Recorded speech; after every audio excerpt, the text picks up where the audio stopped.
Hello there, my name is Handy Gui and this is your English 5 p.m. news on TVS. Let's dive into the news. The funeral service of 3 of the 9 victims who died in the Triso Ferry incident will be held on Tuesday.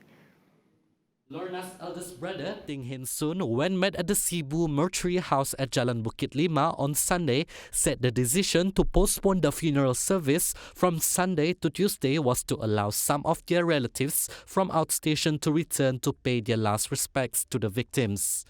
The three are Lorna Ting, aged 33, and her 2 sons, Alvin Fang, aged 12, and Wallace Fang, aged 7. He said the bodies would be cremated and the ashes would be interred at the Nirvana Memorial Park in Cebu. Meanwhile, Housing and Local Government Minister Zuraida Kamarudin has expressed her condolences to the family members of the victims who were killed in the Triso Ferry jetty tragedy. Zuraida offered her prayers and consolement for the family to endure during this sorrowful time.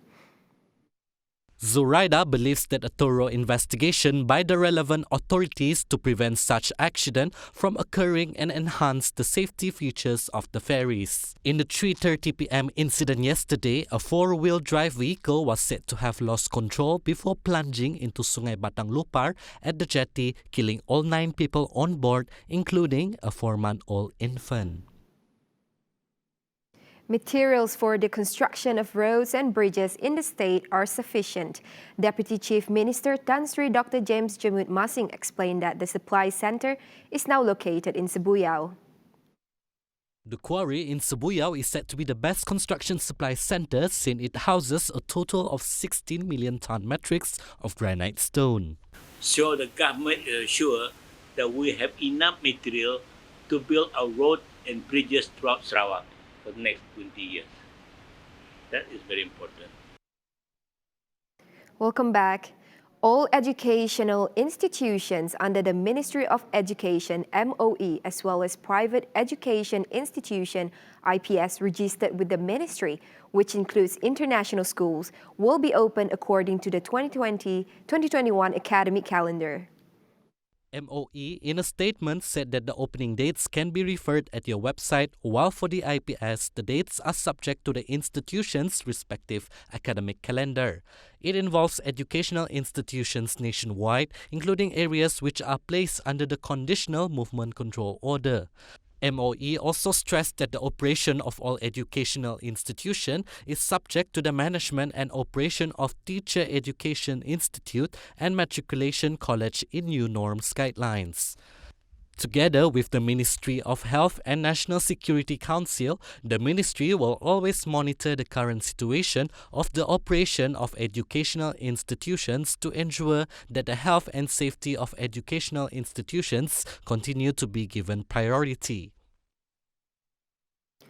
Right. Floods in Johor have now affected 7 districts, with the number of evacuees rising to 5,818 people from 1,540 families as of 8 a.m. on Sunday.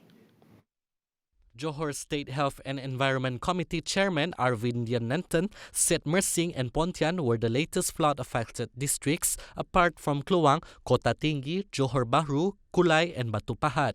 He added 28 more temporary relief centers had been opened, namely 2 in Mersing, 1 in Pontian, 19 in Kluang, 14 in Kota Tinggi, 13 in Johor Bahru, 5 in Kulai and 2 in Batu Pahat.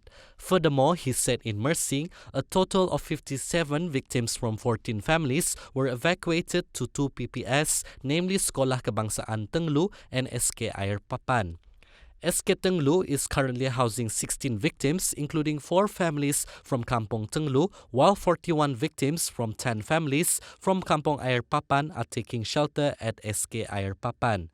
Vindya Nantan said in Pontian, 6 victims from 1 family from Kampong Ulu Pulai were placed at Dewan Masjid Kampong Ulu Pulai, which was open at 10 p.m. last night. The first batch of the COVID-19 vaccines will be distributed starting February 2021, with about 1 million Malaysians expected to be the initial recipients of the COVID-19 vaccine, developed by multinational pharmaceutical corporation Pfizer. Health Minister Datuk Seri Adam Baba said the first phase of the vaccine recipients will be the frontliners before being given to the target groups, namely high-risk groups such as chronic respiratory diseases and those with non-communicable diseases. Meanwhile, the second phase of distribution is on April and May with 6.2 million vaccine doses. 80% of the whole population, or 26 million individuals, will be receiving the vaccine for free.